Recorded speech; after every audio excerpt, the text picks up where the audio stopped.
अस्सलामुअलैकुम वरहमतुल्लाहि वबरकातुह। मैं हाफ़िज़ यासिर कासमी, गुजरात। आप देख रहे हैं स्टॉक मार्केट की अहम मालूमात हमारे चैनल हलाल स्टॉक ट्रेडिंग पर। आइए देखते हैं, आज हम बात करेंगे कि हमें कैसे स्टॉक के अंदर इन्वेस्ट करना चाहिए, किस टाइप के स्टॉक को पसंद करना चाहिए। होता ऐसा है कि जो लोग नया-नया शेयर मार्केट का काम शुरू करते हैं, नए-नए मार्केट के अंदर आते हैं, वो लोग ये चाहते हैं कि हमको छोटे-छोटे स्टॉक मिले और उनको अच्छा खासा मुनाफ़ा मिले और उनका नज़रिया ये होता है कि 5-10 रुपए वाला स्टॉक होगा, अगर वो 100 रुपए पर चला गया, तो हमको अच्छा खासा प्रॉफ़िट होगा। तो देखिए, ये जो स्टॉक होता है, छोटा स्टॉक अक्सर पेनी स्टॉक होते हैं।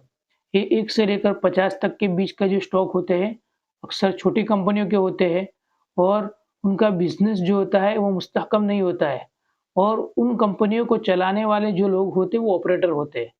वो अपनी मर्ज़ी से स्टॉक को ऊपर ले जाते हैं और अपनी मर्ज़ी से स्टॉक को नीचे लाते हैं।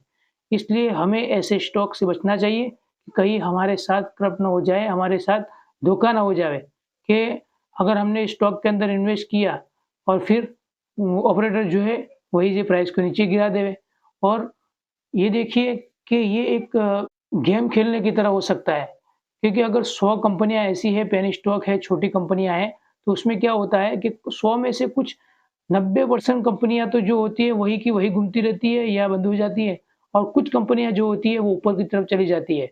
और हम लोग मिसाल के अंदर पुरानी कंपनियों को देखते हैं कि देखिए इस कंपनी का आज से 10 साल पहले इतना प्राइस था, 10 साल के बाद देखिए ₹300 पहुँच गया, ₹400 पहुँच गया। लेकिन ये कुछ कंपनियों के अंदर होता है जिनका कारोबार और बिज़नेस मुस्तकम होता है। इसलिए हमें पेनी स्टॉक से बचना चाहिए और उससे दूर रहना चाहिए। और दूसरी तरफ है स्ट्रॉन्ग स्टॉक।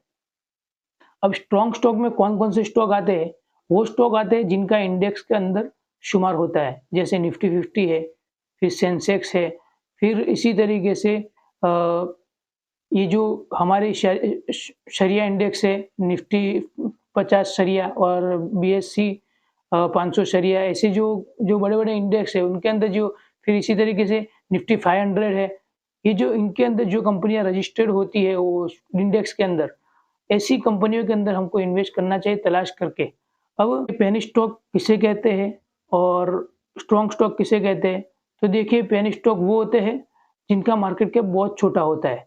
अब वो मार्केट कैप कहाँ से पता करें, कैसे कहाँ जाकर के मार्केट कैप के इस कंपनी का मार्केट कैप क्या है? तो एक वेबसाइट है scanner.in।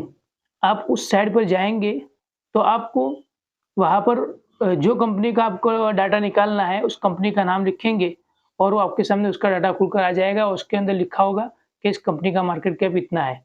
तो हमको कम से कम ऐसी कंपनी पकड़नी चाहिए जिसका मार्केट कैप 1500 करोड़ से ज़्यादा हो। अगर ऐसी कंपनियों के अंदर स्ट्रॉन्ग कंपनी है और फिर देखिए कि वो कंपनी किसी इंडेक्स के अंदर उसकी उस कंपनी का किसी इंडेक्स के अंदर शुमार होता है कि नहीं होता है। फिर अगर उस कंपनी का उस किसी इंडेक्स के अंदर शुमार होता है, तो फिर ऐसी कंपनियों के अंदर हम अपने पैसों को इन्वेस्ट कर सकते हैं। अगर उसके खिलाफ हमने जाने की कोशिश की और पेनी स्टॉक के अंदर इन्वेस्ट कर दिया, तो हमारे साथ धोखा हो सकता है। अब सवाल ये उठता है क्या फिर सेबी क्या कर रही है, अगर हमारे साथ धोखा हो सकता है?